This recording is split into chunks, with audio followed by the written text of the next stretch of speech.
Hey guys, what is up? My name is Adam, and today we are bringing back the season mode. I don't know what I'm calling this yet. We got Texas A&M, our team will be using versus Boise State, and I'm gonna let you guys know right now that the game was just insane. Um, like the stuff that happened towards the end was just insane. It was like 1 in a million types of plays. So Boise State, uh, it has an interesting team.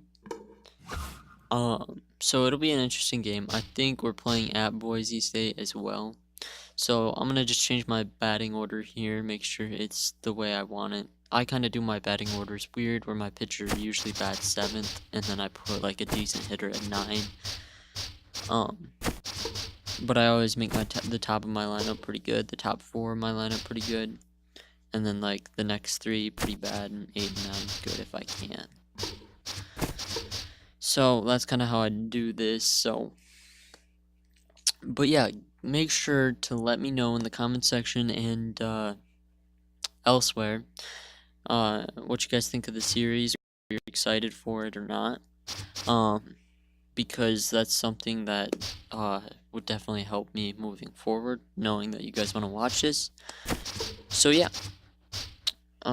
Now I'm getting closer to, yeah, there we go. Lineup's good. We're playing in Sakura Hills, Boise State. Kind of an ugly, stadium. It wouldn't be bad if the infield was a little bit more, field. Or actually at the baselines, I think, was what I, had a problem with. We'll see, you'll see, I'll point it out. But I'm super hyped to get this kicked and started.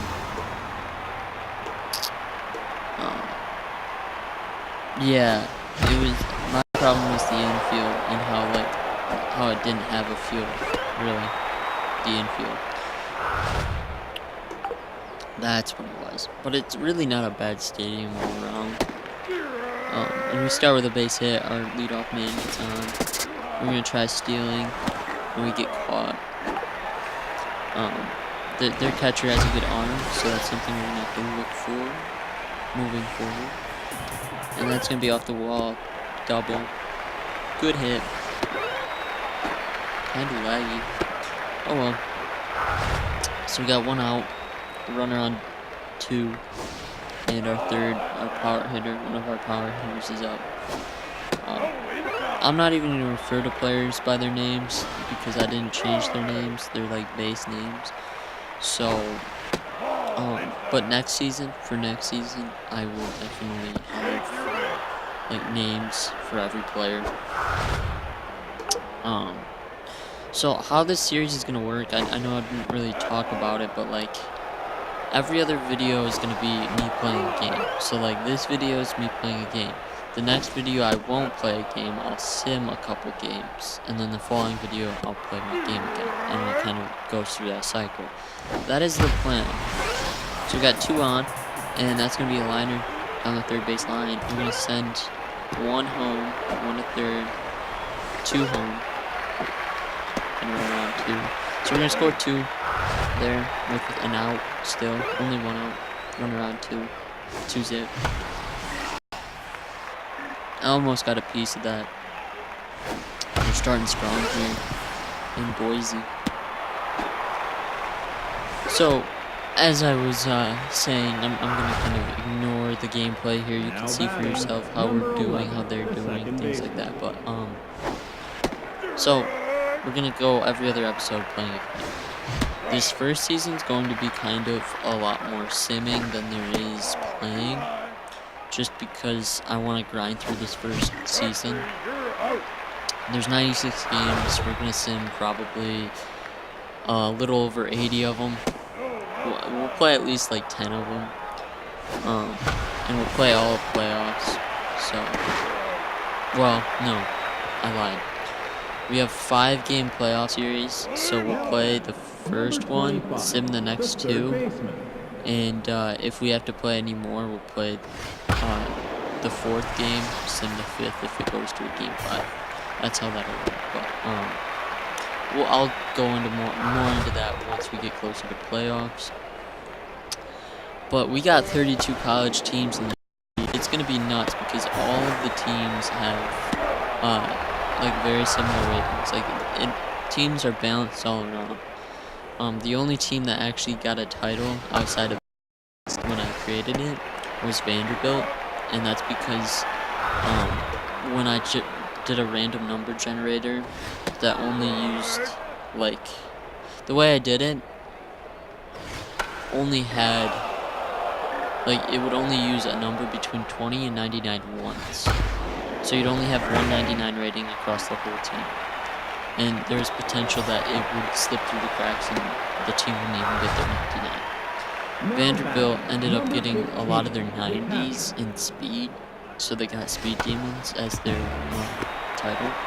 So we're gonna just take out number 3 here, move into the second. It's 2-1. We made a fatal error that would keep them close. It's only the first inning. We play 9-inning games, just because it's more fun that way. And this game, I'll let you know, it was a high-scoring affair. But I played a game the other day as Michigan State playing against Baylor, and it went into extra innings 0-0, and I lost 1-zip in the 10th or 11th inning. It was nuts, and I played on this difficulty. But for future reference, I will let you know. At the end of this game, I changed my ego to the mode, so you have specific egos for different types of gameplay for what you do on the field. So it'll be a little bit more difficult on me. But we've run in another score. 3-1. I'll get better at this commentating thing too. I'm sorry. But we hit a 2-run homer, so it's 5-1 in the second inning, I believe. Maybe the third. No, second. Yeah, so, and the reason, even next season, when we get into next season, where I'll play more games than I do this season, it's still going to be a lot of simulating, because I feel like this difficulty, it's difficult to win, but it's definitely doable to win every single game on this difficulty. So it'll be kind of more natural. You'll get better numbers, more accurate numbers with simming some games, because that means we'll definitely lose some games. And I'm not saying I'm like amazing or anything. This difficulty is like perfect for me, because if I do any higher for batting, I cannot bat, because I don't like to move the for like aiming where you're gonna hit. So now there's a bunch of stuff that I've been working on for like the off season after this season. So first off, I've been working on recruiting classes. How we're gonna do this is we have 1-star recruits all the way up to 5-star recruits, and I have it on a paper right under me real quick. I'll tell you: 7 5-star recruits, 12 4-star recruits, 25 3-stars, 10 2-stars, and I haven't established how many 1-stars I want to make, and that's gonna go between all 32 teams.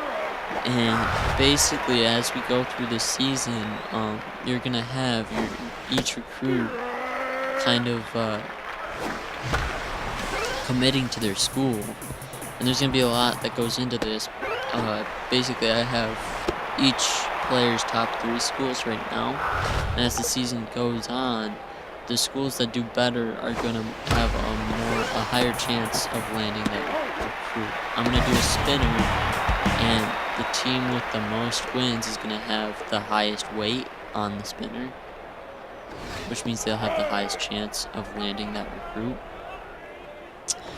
And so yeah, there's gonna be recruiting, and I'll know what players have been getting, who have been cut from the team, I guess is the best way to put it, moving down the line, when you recruit players, you obviously have to get rid of some players. So like I was saying, basically when you pick up recruits, you have to cut players. Those players will be like, I'll note what their ratings were, what everything was like for them. So that way, when you go into the second season, if you want to trade, you can trade those players' rights to a team, and that team can decide whether they want to move this player up that wasn't on it. It's hard to explain.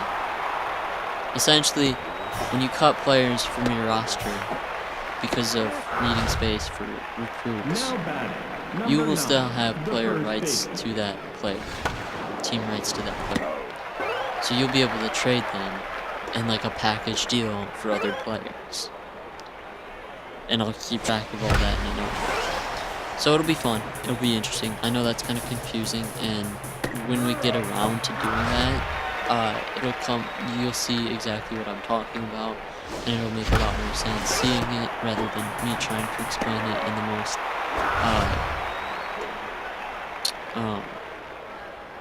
beat around the bush way, I suppose is the best way to put it. So we're into the top of the fourth, 2 outs, pitcher made an error, and we're gonna be safe off of it. Still 5-1. And now we gotta see if we can actually bring this guy on first home. He's got some speed, and that's a deep bomb. That might be gone. It is. 2-run homer, 7-1. Kinda nuts. Out of the water at this point.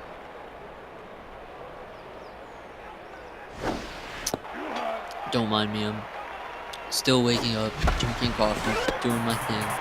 So I'm gonna upload this video today, the day that it comes out. That's what I'm referring to. I'm doing this as of the day that I'm gonna upload it. I plan to record the second episode of our simming, which will be a lot shorter than these games, obviously. And then I also plan on playing my second game and recording that. I forgot who I want to play, who I'm gonna sim up to, but it'll be interesting. It will definitely be interesting. So this pitcher actually isn't bad, like, whatsoever throughout this game. I kind of like this pitcher, and we'll find out what guys we like, what guys we don't. So moving on to recruiting, when it comes time to recruit, we'll kind of know who we'll want to get rid of to bring in the new young guys. And one other thing I kind of forgot to address, something else that I want to do in the off season, is based on player performance around the league, I'll go through each team, look at like how they bat, like what was their batting average, what was this, that, and the other. If they had a really good season, ratings are gonna go up, like naturally. I'm gonna move their ratings up slightly. If they had an awful season, their ratings will go down. So it'll kind of create this gap between the better teams and the worst teams, because on the better teams, you'll have players who did really well this first season, who ended up growing and developing. And on the worst teams, you're going to have players who really didn't do very well, and so as a result, they kind of regressed, so to speak. I'm going to do all this because this game is so fun and has so much potential. I love this game, and it'll be fun. So after giving up 3 bottom of the 4th, it is 7-4.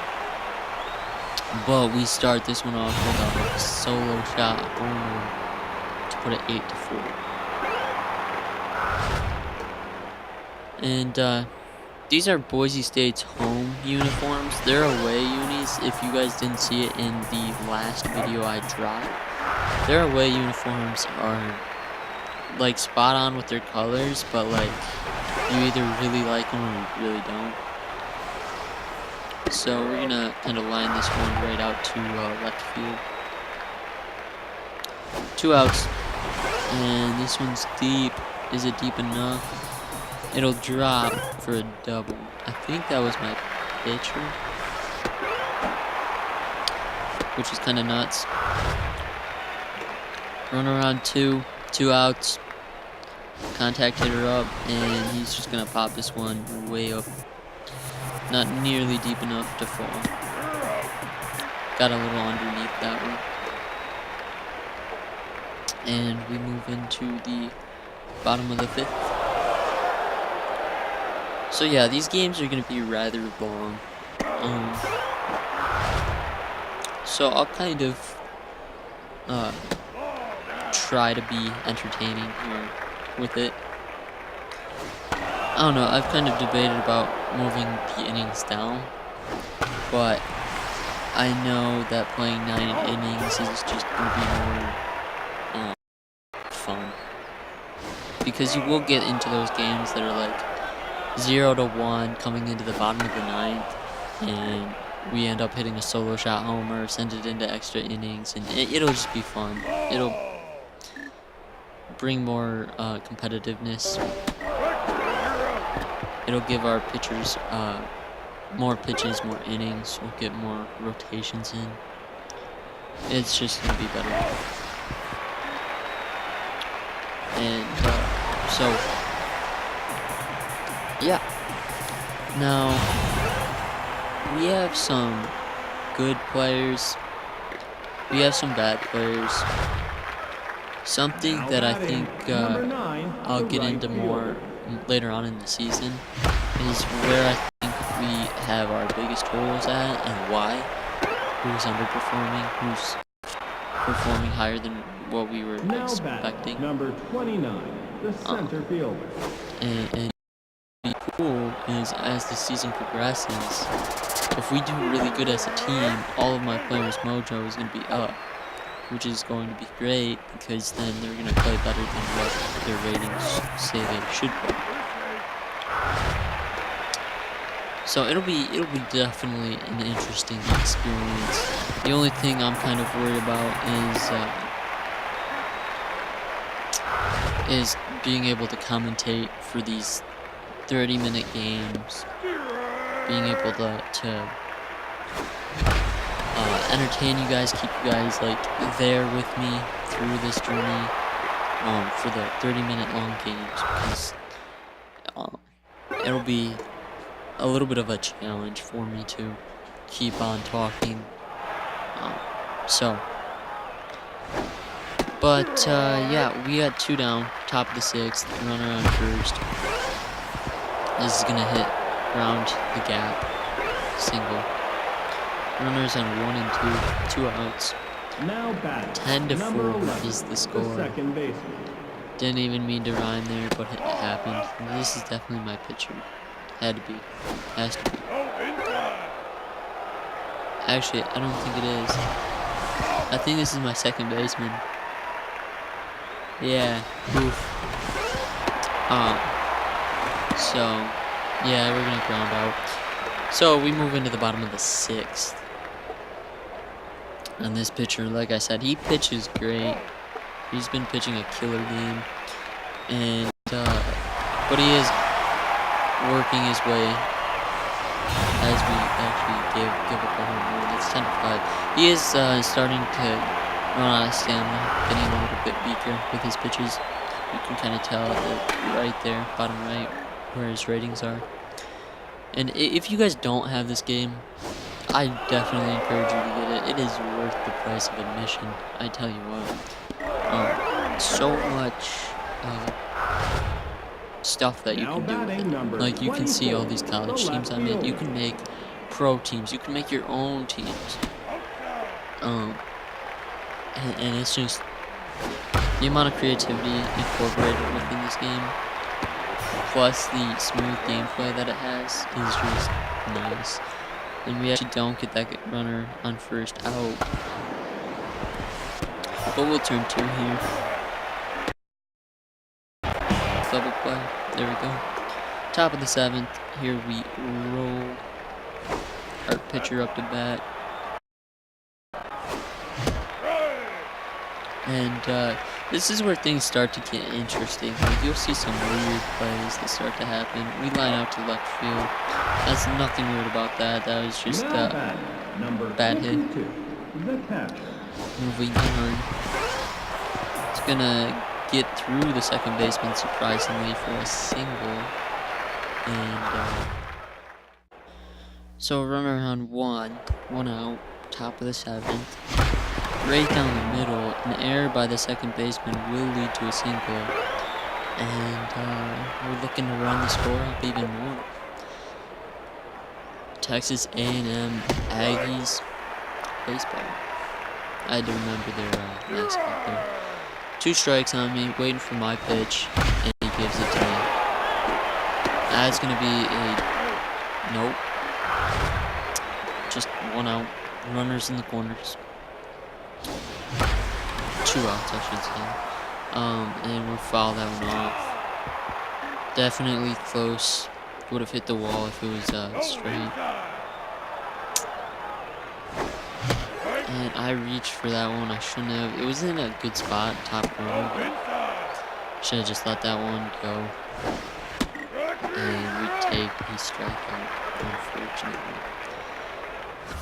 And now we finally decide to take out our star pitcher in this game. I didn't want to take any chances. I wanted to take him out, get some reps for some relievers. Number 38. And so we put in our best reliever for some reason. I don't know what I was thinking here. I was thinking I was playing an exhibition game and it didn't matter who I put in, but because now he'll be a little bit tired after this game and I won't be able to use him for another couple games.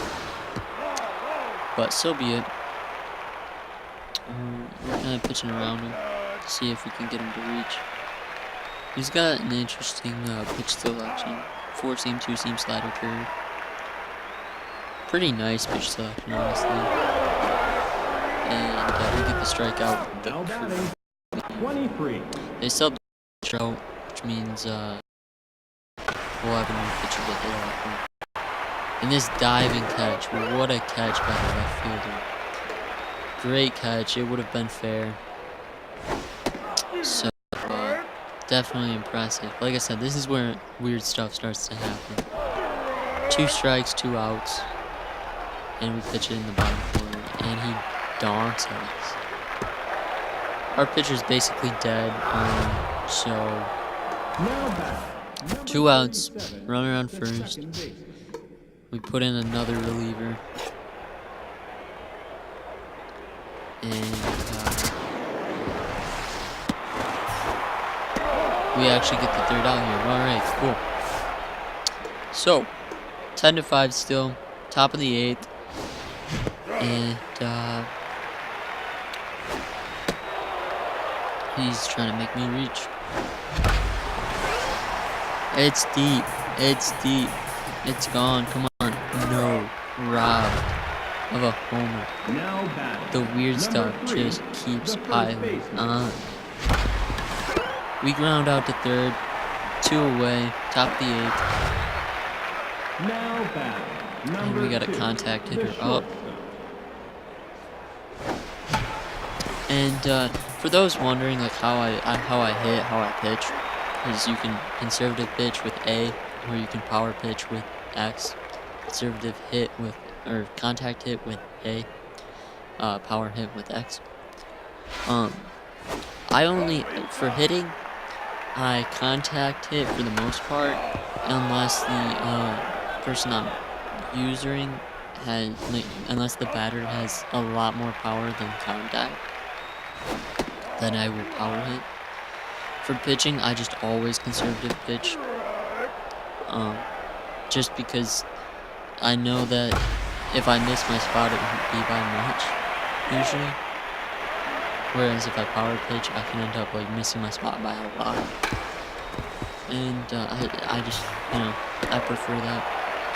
I could power pitch. Don't really care to. Doesn't really matter to me. So we got an out in the bottom of the 8th. I'm sorry. And it's 10-5. Let's see if we can close this game. And we couldn't quite get there. I should have dove, but it's whatever.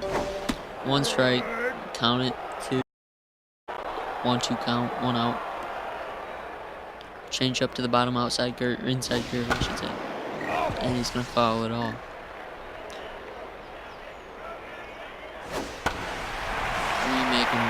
kind of reach for one. And he flies out. 2 away. And they got a fairly speedy hitter out. We throw a curve.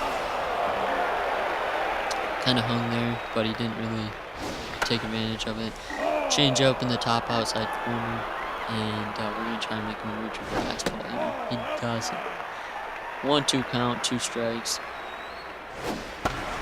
Throw the curve again, and this should be an out. Out number 3, we head into the 9th. It's closing time for Texas A&M baseball, as we're gonna hit a dinger. Home run ball, solo shot, and advance our lead 11-5, make it a little bit more comfortable. I'm not really worried at this point. But now we have, I think, our pitcher up, and he's gonna hit a double easily. It's the gap in between center and left, and that's always a good spot to hit if you can hit it. And this guy kind of pitching around me. Gives me one right down the middle, and I was too early on it. 2-2 count, no outs, runner on second. This is going to be a line out right to the second baseman.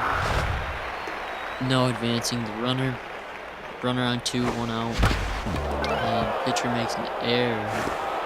This is going to keep us safe. Single. Advances the runner. Runner's in the corners, 1 out. And we're gonna ground out. If we can beat this out, that would be great. And we can 11-5, and we throw in the closer. Don't really need to, I know, but might as well. And he throws a slider and a 4-seam, and he's got really good ratings. So it's good that we have a good closer. Moving forward into games that are close, defensive games or offensive games where it's like a 1-run lead, having a good closer with good ratings is really going to come in handy. And 2 away, bottom of the 9th, 11-5. They need 6 runs to tie it up, bring it into extra. He's going to foul that one off. He's a power hitter. Gotta watch for those solo shot homers. And we're going to try and make him reach on a fastball. He doesn't. I don't really get a whole lot of luck with those, but it does happen once in a while. I reach on an outside fastball. Especially when I use 2 seams and cutters. He does hit a solo shot homer. As I said, watch for him. And so it's 11-6. They need 5 runs. They have 2 retired. So can we close this game out? 32, the pitcher. That is the question. They sub out their pitcher, I believe. And I'm going to throw a slider to the outside. Fastball, top outside corner. Fouls that one off. 1-1 count, 2 away. No runners on. And another slider, low. 1-2 count for the win. And she's going to pop it up into shallow left for out number 3. That's the game. Texas A&M will win. We get our first dub in the opener. Not our home opener, but in the opener. So that'll be interesting. That is interesting, I should say. So yeah, we're gonna get into simulating the rest of the games, and that'll probably be the rest of the episode. Shouldn't take too long. I'm happy we got a dub in game 1, and as we sim, I hope we win more. So let's kind of I might I don't know what I'm doing right now. Really don't know at this point. I probably like who won their games, who lost their first game. Yeah, here we go. So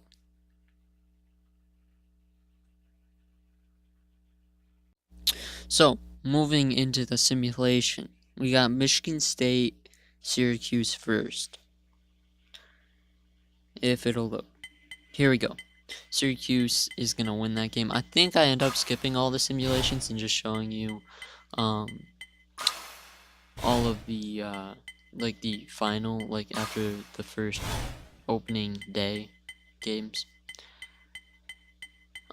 So TCU pounded Ole Miss. Vandy and Baylor. Baylor will get a close win. Cal and Maryland. Maryland ends up losing in extra innings, I believe. Illinois 1-0 game against Oregon. I might show them all. I don't know. I'm not gonna really talk about this so much. You guys can see at the top like what the scores are. I do have Rice in this. It was just an easier logo to do. I kind of just went off of logos and whether they were easy or hard. But Kentucky, Michigan gets a dub. But yeah, this is gonna be super fun, and we play in a division that's going to be super fun. And so yeah, Rutgers pounded Purdue. Holy cow! So I want to say thank you guys for watching this video. You know, sticking through the 30 minutes, because at this point, if you're still with me, you're pretty much at the end of the video. Next video we'll be simming a couple games. I think it might be like 4 or 5, something like that. We'll go into scores, league leaders. We'll kind of try to drag the video out a little bit, show you guys stuff that you might be interested in, or if not, you know, you can see what games we won, what games we lost, and you can skedaddle, you know, watch the next video. So I do plan on getting those videos recorded. I might not have them both uploaded tonight, but we'll just have to wait and see how things go. And Nebraska, Washington, that's got to be a series. Washington beats them again. I think that's their second. Yeah, they're starting to sweep Nebraska. And UCLA, Mississippi State. UCLA is probably going to be one of the harder teams in our division that we'll have to face. And yeah, so that is the first opening day games, and I might head into season standings. I'm not going to show you anything else other than that, though. So I want to say again, thank you guys for watching the video. Comment, rate, subscribe. Let me know what you guys think, how excited you are for it, or if not, yeah. And we'll see you guys in the next one. Goodbye.